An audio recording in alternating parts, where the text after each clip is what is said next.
کے بارے میں کہا جاتا ہے کہ ہر خشک و تر کا ذکر ہے. جب مختلف مذاہب کی بات کرتے ہیں تو ہمیں 3 سے 4 یا اس سے زیادہ 2 ملا لیں مذاہب کا ذکر ملتا ہے. کیا وجہ ہے کہ بدھ مت، ہندو مت، جن کی خود اپنی ایک تاریخ ہزاروں سال ہے، ان کا ذکر نہیں ہے؟ اور کیا صرف یہ مشرق وسطیٰ اور چند یہ جو قریب کے ممالک ہیں وہیں تک ہی انبیاء آئے، اور باقی اس امت کو جس طرح چین میں ایک بڑی ایک آبادی جو آج تو 1.5 ارب سے بھی زیادہ ہے، اسی طرح انڈیا، یہاں پہ کیوں نہیں آیا؟ آئے ہر جگہ. وَإِن مِّن أُمَّةٍ إِلَّا خَلَا فِيهَا نَذِيرٌ. کوئی امت ایسی نہیں گزری جس میں کوئی ڈر سنانے والا نہ آیا ہو. یہ تو واضح آیت ہے قرآن کی. اب رہ گیا کہ ہمارے علم میں تو قرآن میں ہے کہ ہم نے چند انبیاء کا ذکر آپ سے کر دیا، اکثر کا نہیں کیا. قرآن میں صرف 25 انبیاء کے نام آئے ہیں. مسند احمد میں حدیث ہے 1,24,000 پیغمبر ہیں، ان میں سے 315 رسول ہیں. تو 315 جو رسول ہیں نا، ان کا بھی ذکر قرآن میں نہیں آیا. ٹوٹل 25 انبیاء کا ہے. تو قرآن کب کہہ رہا ہے کہ ہم نے تمام انبیاء کا ذکر کیا؟ یہ جو ہر خشک و تر ہے نا، یہ اللہ نے اپنے علم کی بات کی ہے سورۃ الانعام میں، کہ زمین کی گہرائیوں میں کوئی دانہ نہیں پھوٹتا اور نہ کوئی پتا گرتا ہے خشکی میں نہ تری میں، مگر اللہ کے علم میں. یہ ہے بات، قرآن میں نہیں. وہ جو بڑی ہارڈ ڈسک ہے نا جس میں ہر چیز لکھی ہے، وہ قرآن نہیں ہے، وہ لوح محفوظ ہے. ایون قرآن بھی اس کا ایک حصہ ہے. بل ہوا قرآن مجید فی لوح محفوظ. لوح محفوظ اللہ کی بڑی ہارڈ ڈسک ہے جس میں سے قرآن بھی نازل ہوا، تورات بھی، زبور بھی، انجیل بھی، یہ سارا نالج اس میں ہے. رہ گیا قرآن. تو قرآن ڈاکٹرن میں تمام پیغمبروں کا ذکر کرتا ہے، ان کی تعلیمات کا، اور تمام مذاہب کا بھی ذکر ہے. دیکھیں دنیا میں جو بڑے بڑے اگر مذاہب ہیں، آپ ان کو لسٹ ڈاؤن کریں تو ایک خدا کا کانسیپٹ تو سب میں ہے نا، چاہے وہ جیوز ہوں، کرسچنز ہوں، مسلمز ہوں، تو اس کا بھی ذکر قرآن میں موجود. دوسرا جو یہ بت پرستی کا مذہب ہے، بتوں کی پرستش، اس حوالے سے بھی ڈسکشن موجود ہے. تیسرا اگر کوئی کہہ سکتے ہیں ایتھیسٹ، ڈینائل آف گاڈ، ان کے جوابات بھی قرآن میں دیے گئے ہیں. چوتھا یہ کہ خدا کو تو مانتے ہیں لیکن آخرت کا انکار کرتے ہیں کہ آخرت کوئی نہیں ہونے والی. تو ڈاکٹرن میں یہ 4 بڑے بڑے مذاہب جو دنیا میں ہیں، اگر آپ لسٹ ڈاؤن کریں گے نا تو دنیا کا ہر مذہب کسی نہ کسی کیٹیگری میں فال کرے گا. مثلا اگر آپ ہندوؤں کو لیں تو قرآن میں نہ بھی ذکر ہو، بت پرستی والے مذہب میں تو آتا ہے نا. اگر آپ سکھوں کو لیں، وہ قرآن میں کہیں فٹ نہ ہو، تب بھی اہل کتاب کا جو ایک سلسلہ ہے اس کے اندر تو فال کرتا ہے، کیونکہ وہ ہمارے نبی کو بھی مانتے ہیں، نبی علیہ السلام کو بھی وہ اوتار مانتے ہیں وہ. تو جتنے دنیا میں اس وقت مذاہب ہیں، کسی نہ کسی درجے میں وہ جو 4 بڑے بڑے اسکول آف تھاٹ آپ کہہ لیں یا مذاہب، ان میں فال کرتے ہیں. تو ڈاکٹرن تو قرآن میں موجود ہے. کیا ہندوؤں کی کتاب میں بھی 12 ربیع الاول کی تاریخ ہے، کل کی پرانا اس طرح کی کتاب؟ یہ ڈاکٹر ذاکر نائک نے ایک لیکچر دیا تھا، سملیرٹیز بٹوین ہندوازم اینڈ اسلام. اس میں انہوں نے یہ ٹروتھ ریویل کیا ہے کہ جو کل کی پرانا کتاب ہے نا ہندوؤں کی، اس میں چیپٹر نمبر 2 میں ورس نمبر 4 سے لے کے 15 کے دوران آخری کلکی کا ذکر موجود ہے، نبی علیہ السلام. اور اس میں لکھا ہے کہ ان کے والد کا نام ہوگا وشنو یاش. وہ سنسکرت میں کہتے ہیں خدا کا بندہ، عربی میں کیا کہتے ہیں؟ عبداللہ. اس طریقے سموتی ان کی والدہ کا نام ہوگا، امن والی، آمنہ سلام اللہ علیہا. اور پھر لکھا ہے کہ ان کے جو یعنی جد امجد ہیں وہ مکے کے سردار ہوں گے، عبد المطلب. یعنی یہ اس میں لکھا ہوا ہے کل کی پرانا میں چیپٹر نمبر 2 آیت نمبر 4 سے لے کر 15. یہ آیت نمبر سے مراد جو وہ کلیم کرتے ہیں. اسی طریقے سے اس میں یہ بھی لکھا ہے کہ آسمان سے بیٹل فیلڈ میں فرشتے ان کی مدد کریں گے. قرآن میں آیا ہے، احد کے اندر، بدر کے اندر فرشتے اترے. اچھا پھر اس میں یہ بھی لکھا ہوا ہے، آکچار یار بھی موجود ہے، کہ ان کے 4 ساتھی ہوں گے جو ان کا مشن لے کے چلیں گے. آپ بے شک 5ویں کو گھسیٹ کے داخل کریں، وہ نہیں بنتا، ٹھیک ہے نا، وہ ملوکیت ہی رہے گی. وہ 4 ساتھی ہیں، وہ بکر، عمر، عثمان اور علی. حسن ابن علی تو ان کے ساتھ ہی شامل ہو جاتے ہیں.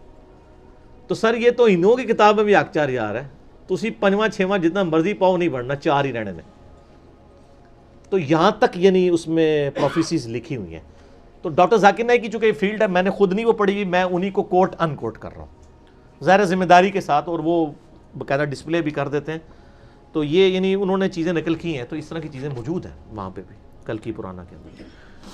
ان بھائی نے ہندو جو صاحب ہیں، ان صاحب نے اپنے ایمفسائز کیے 5000 سال پرانے دھرم کو، جو کہ ایک پرائڈ کے طور پہ لیا ہے. کیا سوال یہ ہے کہ کیا ہم مسلمان in comparison with Jewish and Christian religion, جو کہ سیم ہے کہ خدا تو جا کے ایونچولی ایک ہی ہوتا ہے، تو کیا وہ ہم پہ یہ اس چیز کا پرائڈ کر سکتے ہیں یا وزن رکھتے ہیں؟ ہاں دیکھیں یہ 5000 سال والی بات مجھ سے سکپ ہو گئی تھی. 5000 سال والی جو بات ہے نا, ہم بھی کہتے ہیں کہ یہ 5000 سال پرانا ہی ہے. ہم پوچھتے ہیں وہ 5000 سال سے پہلے جو دھرم تھا وہ کون سا تھا؟ اسلام ہی تھا نا. جی. کبھی مسلمانوں نے کسی پیغمبر کو باہر نکالا ہے؟ کرسچینٹی تو انکار کرتی ہے نا نبی علیہ السلام کا, ہم حضرت عیسیٰ کا انکار کرتے ہیں کیا؟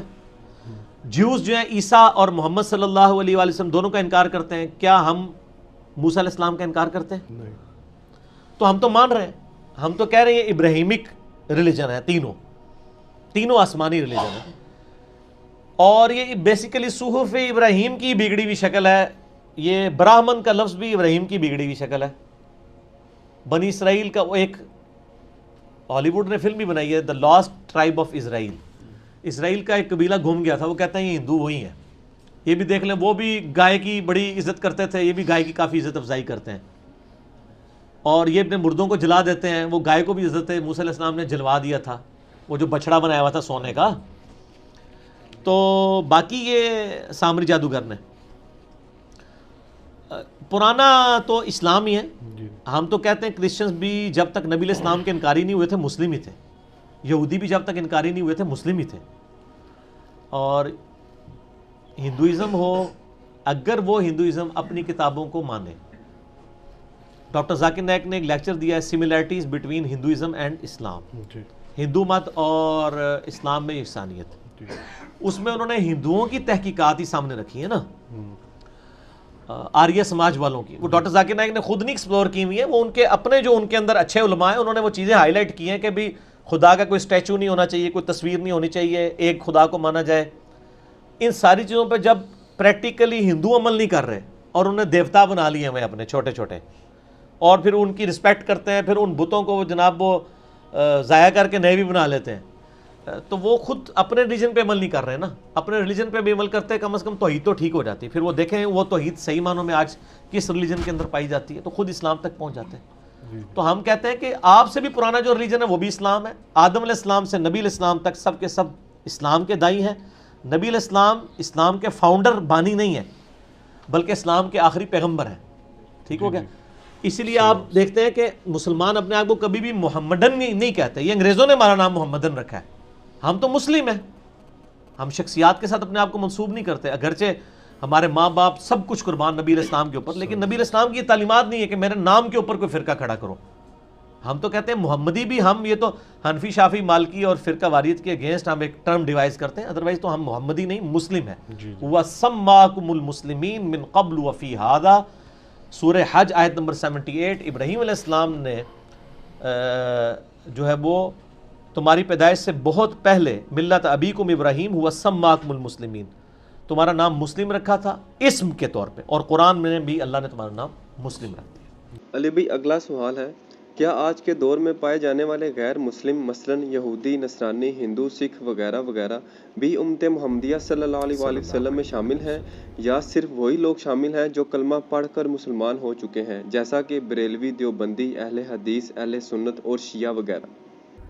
پہلے تو آپ بریلوی, دیوبندی, اہل حدیث, شیعہ سے پوچھیں وہ آپس میں ایک دوسرے کو امت میں بھی مان رہے ہیں کہ نہیں, تو آپ کو نہیں, وہ ویسے ہو سکتا ہے کرٹسی میں کہہ دیں وہ نہیں مان رہے.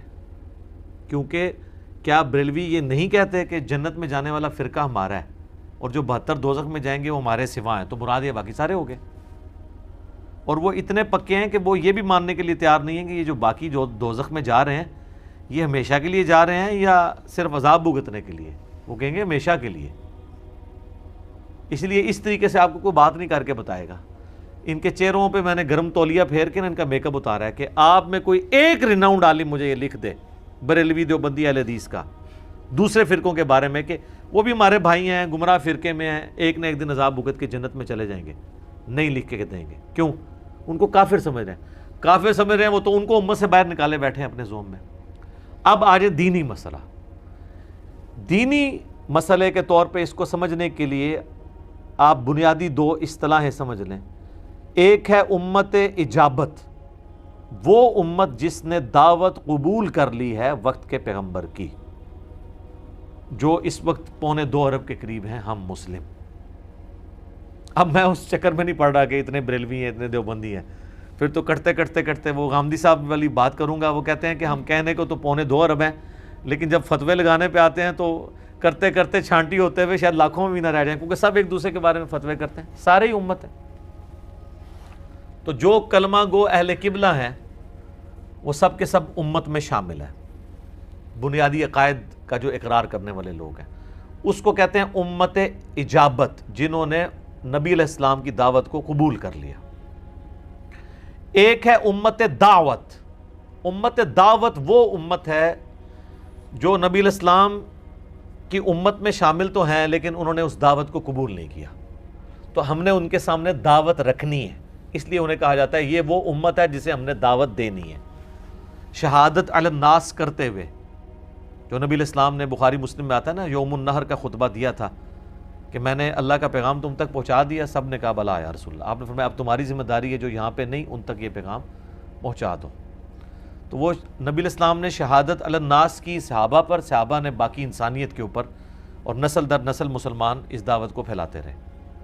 تو اس اعتبار سے سب کے سب، چاہے وہ ایتھیسٹ ہوں، یہودی ہوں، نصرانی ہوں جنہیں ہم عیسائی کہتے ہیں، سکھ ہوں، بدھسٹ ہوں، یہ سب کے سب امت محمدیہ میں داخل ہیں صلی اللہ علیہ وآلہ وسلم، اس پورشن میں جنہوں نے دعوت قبول نہیں کی۔ امت تو ہے نا، امت سے کیسے انکار کر دیں؟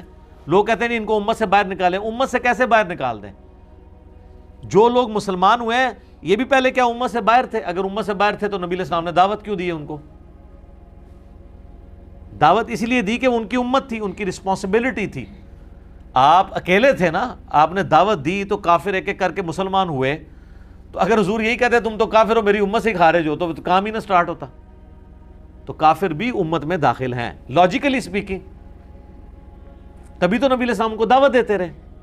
تو آج بھی جتنے بھی اسلام دشمن بھی ہیں، ان دشمنوں کو بھی ہم کہیں گے کہ امت محمدیہ میں وہ داخل ہیں صلی اللہ علیہ وسلم، کیونکہ نبی علیہ السلام پوری انسانیت کے لیے پیغمبر بھیجے گئے ہیں۔ قرآن حکیم میں واضح ہے وَإِن مِّن أُمَّةٍ إِلَّا خَلَا فِيهَا نَذِيرٌ، کوئی امت بھی ایسی نہیں گزری جس میں ہم نے کوئی پیغمبر ڈر سنانے والا نہ بنا کے بھیجا ہو۔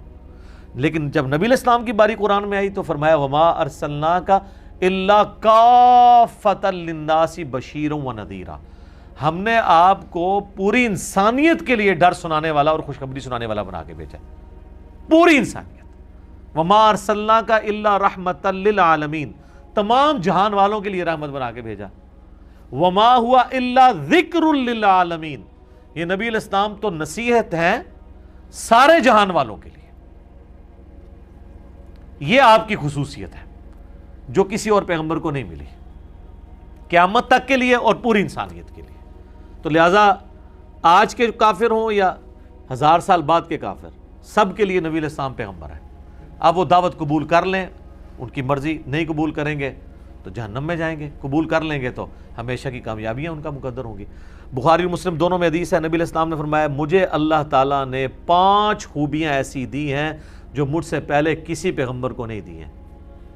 نمبر 1، پوری زمین میرے لیے سجدہ گاہ بنا دی گئی۔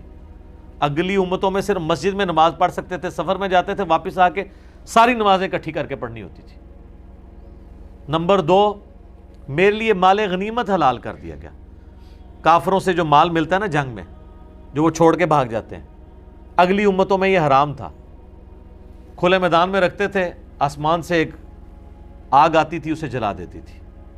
سورہ آل عمران میں بھی ہے نا، قربانی اس طریقے سے قبول ہوتی تھی بنی اسرائیل میں، لیکن اس امت کے لیے کہا گیا تم استعمال بھی کر سکتے ہو۔ تیسرا، 1 مہینے کی مسافت سے میرا روب ڈال دیا کافروں پہ، میری امت 1 مہینہ دور ہو تو ان پہ روب ڈال جائے گا۔ یہ جہاد حضور کو اللہ نے تلوار کے ساتھ، سر سورہ محمد کا نام سورہ قتال ہے، نبی علیہ السلام اور قتال لازم و ملزوم ہے۔ قرآن اور قتال نبی علیہ السلام کی 2 خصوصیات ہیں، اس سے کوئی جان نہیں چھڑا سکتا۔ اور چوتھی بات، آپ صلی اللہ علیہ وآلہ وسلم نے فرمایا باقی انبیاء کسی قوم، قبیلے، خاص لوگوں کے لیے آتے تھے، مجھے پوری انسانیت کے لیے اللہ تعالیٰ نے پیغمبر بنا کے بھیجا۔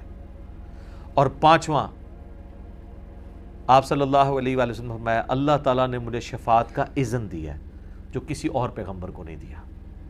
اور مسلم شریف میں ایک چھٹی خوبی بھی ساتھ ذکر کی آپ نے، فرمایا کہ مجھ پہ اللہ نے سلسلہ نبوت کو ختم کر دیا، اور ایک اور بخاری مسلم کی حدیث ہے جس میں آیا کہ مجھے اللہ نے جوامع کلمات دیے کہ میں بات مختصر کرتا ہوں لیکن اس کے اوپر آپ کتابوں کی کتابیں لکھ سکتے ہیں.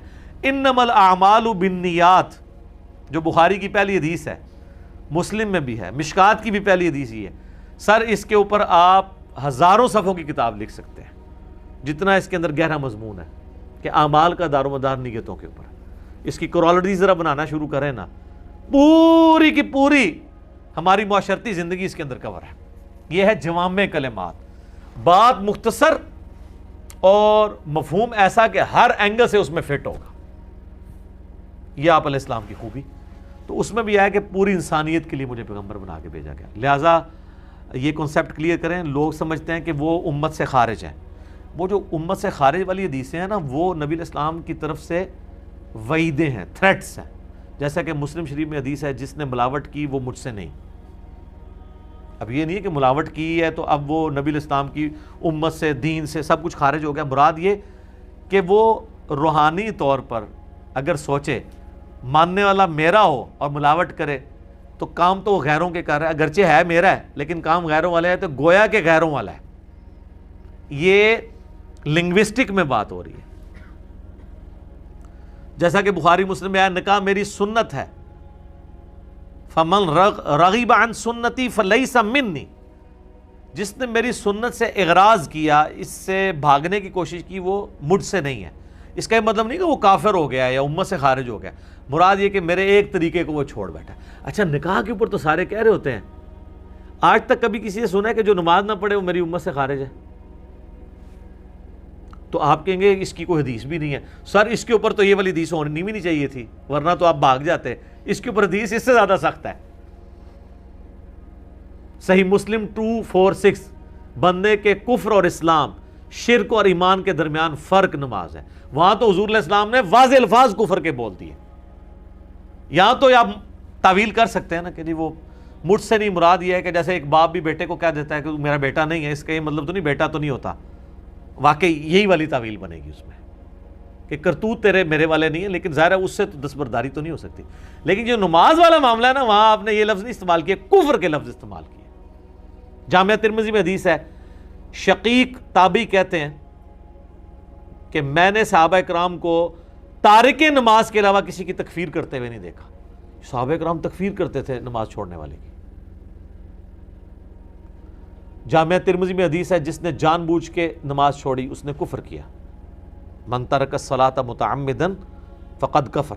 ہاں پاکستان کے شناختی کارڈ میں وہ آپ اس کے ساتھ رحمۃ اللہ علیہ بھی لکھ لیں, بے شک کوئی فرق نہیں پڑے گا. اللہ کا کرائٹیریا اپنا ہے.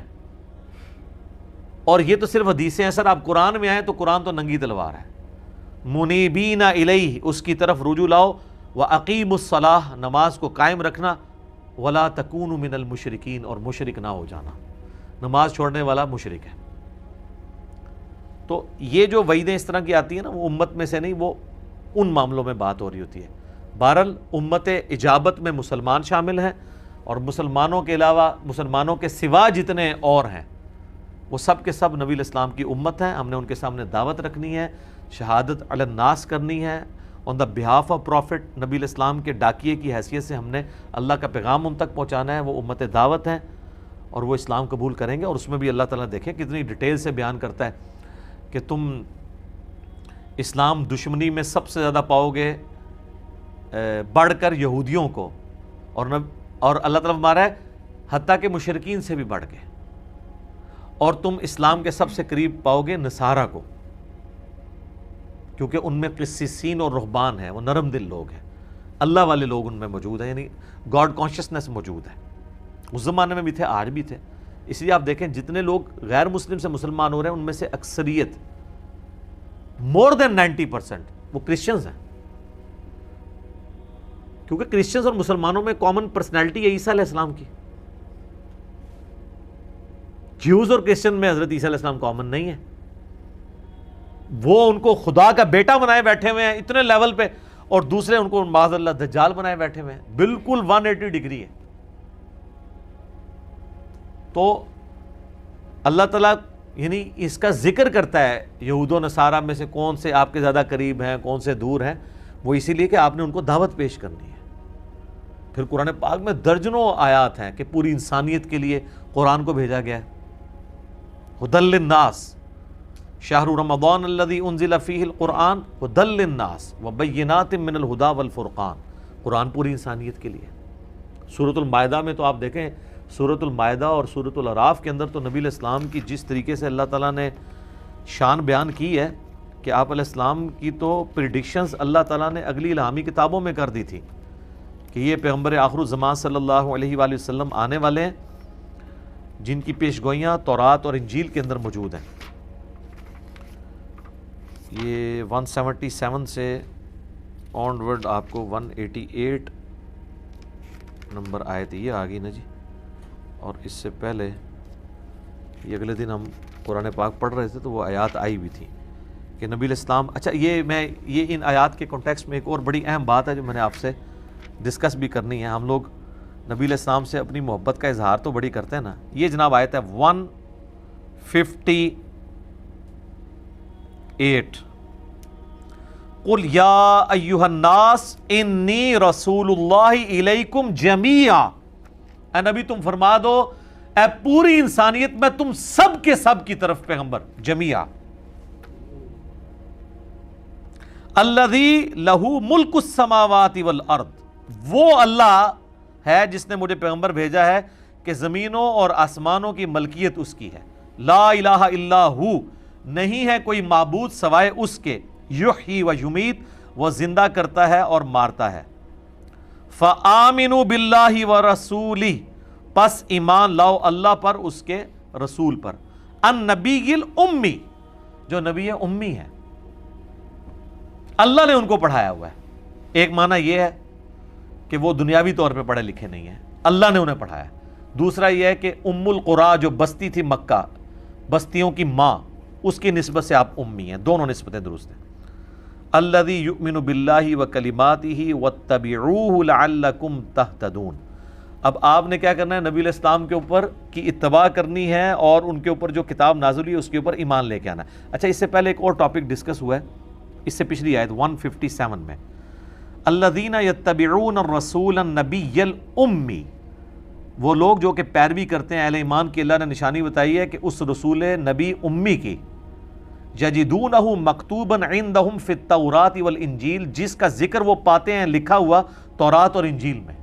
اب ظاہر ہے مشرکین عرب کو تو تورات انجیل نہیں آتی تھی، یہود و نصارہ کی بات ہو رہی ہے کہ تمہیں پتہ ہے تمہاری کتابوں میں ذکر ہے. یأمرہم بالمعروف وینہاہم عن المنکر، جو انہیں نیکیوں کا حکم دیتے ہیں اور برائیوں سے روکتے ہیں. وَيُحِلُّ لَهُمُ الطَّيِّبَاتِ، اور حلال چیزیں جو پاک چیزیں ان پہ حلال کرتے ہیں. وَيُحَرِّمُ عَلَيْهِمُ الْخَبَائِثِ، اور خبیث چیزیں ان کے اوپر حرام کرتے ہیں. اور اس سے بھی بڑھ کر وَيَضَعُ عَنْهُمْ إِصْرَهُمْ وَالْأَغْلَالَ الَّتِي كَانَتْ عَلَيْهِمْ، اور جو ان پہ بوجھ تھا اور جو زنجیریں تھی ان کے گردنوں کے اوپر، وہ ان سے چھڑا دی ہیں. کون سی؟ خام خواہ کی شریعت کی پابندیاں جو انہوں نے خود اپنے اوپر بنائی ہوئی تھی، یا اگلی امتوں میں اللہ تعالیٰ نے کوئی پابندیاں تھی وہ بھی اللہ نے دور کر دی اس نبی کی برکت سے. اب وہ آ رہی ہے کانٹے کی بات. فالذین آمنوا بہ وعزروہ ونصروہ واتبعوا النور الذی انزل معہ. تو اللہ تعالیٰ ہمارا جو لوگ اس پر ایمان لائیں گے، ان کی عزت کریں گے اور اس نبی کی مدد کریں گے اور پیروی کریں گے اس نور کی، یعنی قرآن کی، جو ان کے ساتھ نازل ہوا، اولئک ھم المفلحون، ایسے لوگ ہوں گے فلاح والے.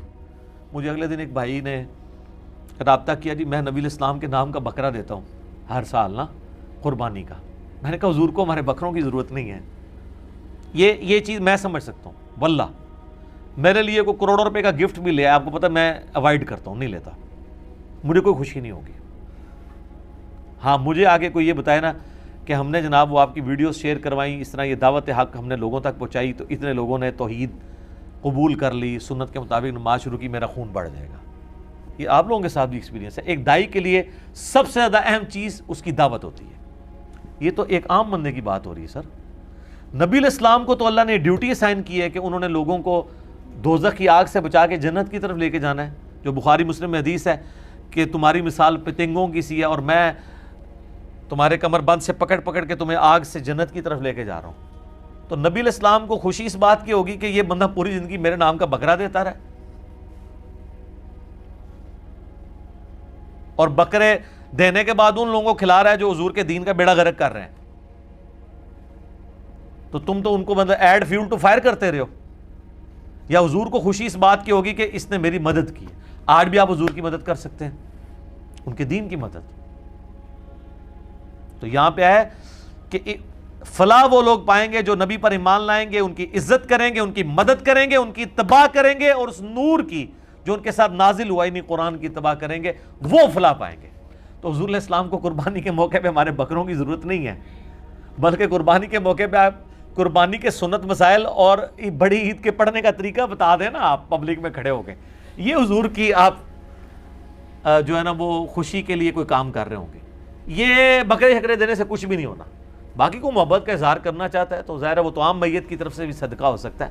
اگر کوئی کرنا چاہتا ہے وہ ایک معاملہ علیحدہ ہے, وہ ایک فقہی بحث ہے, وہ میں انشاءاللہ آلریڈی ویسے میں نے ڈسکس کی ہوئی ہے, کبھی موقع ملا ڈسکس کروں گا.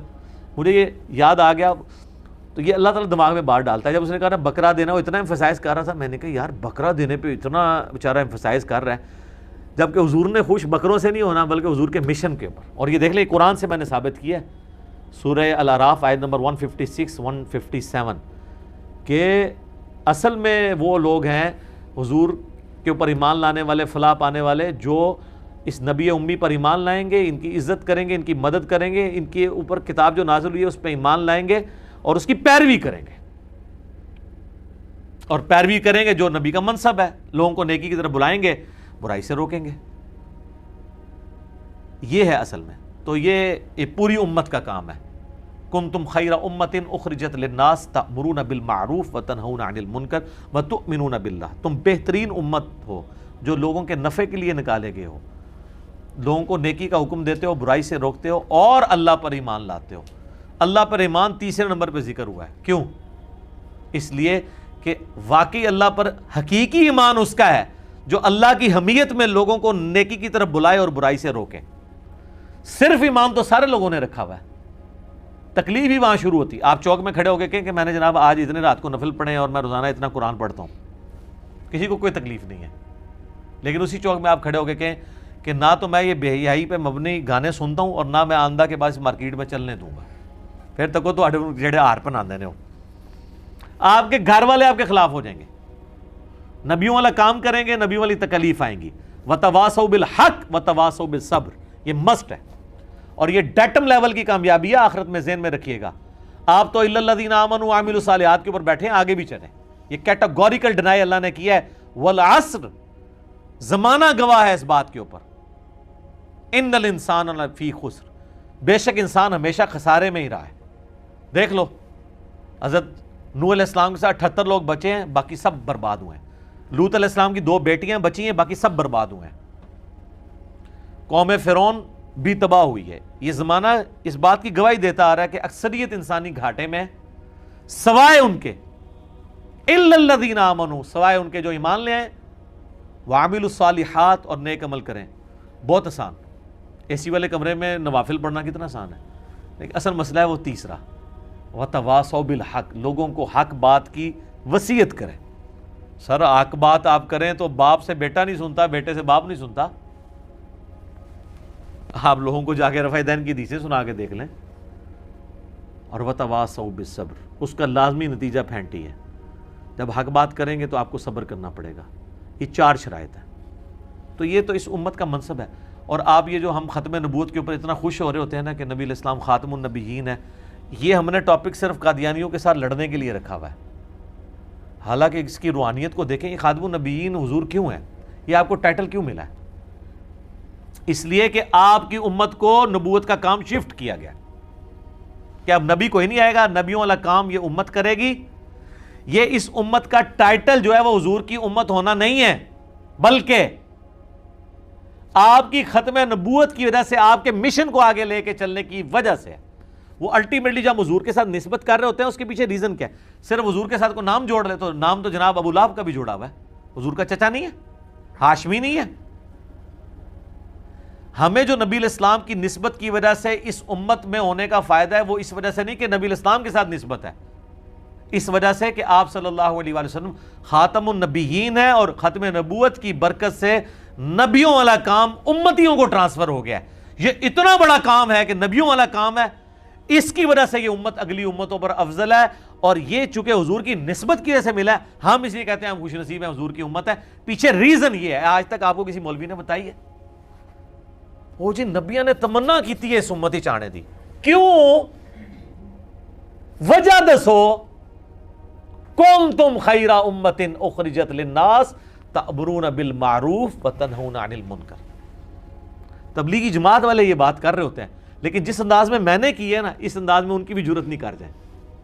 وہ کس طرح کہیں گے کہ جی فضیلت یہ نہیں ہے کہ آپ نبی کی امت ہے، فضیلت یہ ہے کہ نبی علیہ السلام پہ خاتم النبیین ہے، نبوت ختم ہوئی ہے، آپ چونکہ آخری نبی ہیں، آپ کی وجہ سے امت میں ایک کام ٹرانسفر ہوا ہے، اس کام ٹرانسفر ہونے کی وجہ سے چونکہ آپ کو نبیوں والا کام ملا ہے، اس وجہ سے آپ کی امت اگلے نبیوں کی امت سے افضل ہے کہ پوری انسانیت تک انہوں نے شہادت علی الناس کرنی ہے۔ اس پہ مولانا مودودی کا ایک چھوٹا سا کتابچہ بھی ہے، شہادت علی الناس، اور یہ شہادت علی الناس کا ذکر قرآن حکیم میں سورۃ الحج کے اندر بھی آیا ہے، سورۃ البقرہ کے اندر ہے۔ سورہ حج والا ذرا ٹاپک اس اعتبار سے ہے کہ اس میں ہمارے لیے ایک درس عبرت بھی ہے، میں وہ پڑھ دیتا ہوں آپ کو۔ سورہ حج کی آخری آیت ہے 78، وَجَاهِدُوا فِي اللَّهِ حَقَّ جِهَادِ، اللہ کی راہ میں کوشش جاری رکھنا جیسا کہ حق ہے۔ اس میں قتال بھی شامل ہے، دین کی تبلیغ بھی شامل ہے، کیونکہ جہاد آیا۔ هُوَ اجْتَبَاكُمْ وَمَا جَعَلَ عَلَيْكُمْ فِي الدِّينِ مِنْ حَرَج، اس نے تمہیں چن لیا ہے اے امت محمدیہ، اور دین کے معاملے میں کوئی تم پر تنگی نہیں رکھی۔ ملت ابیکم ابراہیم، پیروی کرو اپنے باپ ابراہیم کی ملت کی۔ هُوَ سَمَّاكُمُ الْمُسْلِمِينَ، جس نے تمہارا نام مسلم رکھ دیا تھا، من قبل، اس قرآن کے نزول سے پہلے، وفی ہذا، اور اس قرآن میں اللہ نے بھی تمہارا نام مسلم رکھ دیا ہے۔ آگے سنیں، لیکون الرسول شہیدًا علیکم، تاکہ یہ رسول تم پر گواہی دیں۔ کیا گواہی دیں؟ اللہ کا پیغام تم تک پہنچائیں۔ جو بخاری مسلم میں آتا ہے، کیا میں نے پیغام پہنچا دیا؟ صحابہ نے کہا پہنچا دیا۔ مسلم کے الفاظ ہے، آپ نے 3 دفعہ یہ انگلی اللہ کی طرف بلند کر کے صحابہ کی طرف کی، اے اللہ گواہ رہنا، اللہم اشہد، اللہم اشہد، اللہم اشہد، یہ وہ لفظ ہے شہید، تاکہ رسول اللہ تم پر شہید بنے، وَتَكُونُوا شُهَدَاءَ عَلَى النَّاسِ، اور تم پوری انسانیت پر شہادت علی الناس۔ یہ شہادت علی الناس یہاں سے مودودی صاحب نے لفظ، اور سر یہ قرآن میں صدیوں سے یہ لفظ لکھے تھے، ان کو ایز اے ٹرمز پبلک کو بتانا کہ شہادت علی الناس ایک چیز ہے۔ میرا یہ چیلنج ہے، مولانا مودودی سے پہلے یہ ٹرم آپ کسی مفسر، کسی محدث کی دکھا دیں۔ وہ تو ہم بحثیں کرتے رہے ہیں کہ رفع دہن کرنا ہے یا نہیں کرنا، خون نکلنے سے وضو ٹوٹتا ہے یا نہیں ٹوٹتا، کیونکہ پوری دنیا میں ہماری حکومت تھی، کوئی کام کرنے کو ہے نہیں تھا۔ حکومت بھی پہلے تھی تو اب ہم نے لڑائی جھگڑے کرنے تھے نا۔ یہ تو جب ہمیں اللہ تعالیٰ نے انگریزوں کی شکل میں، تاتاریوں کی شکل میں ہم پہ جو عذاب مسلط کیا، اس کے بعد ہمیں ہوش آیا کہ ہم دین کو دوبارہ لرن کریں۔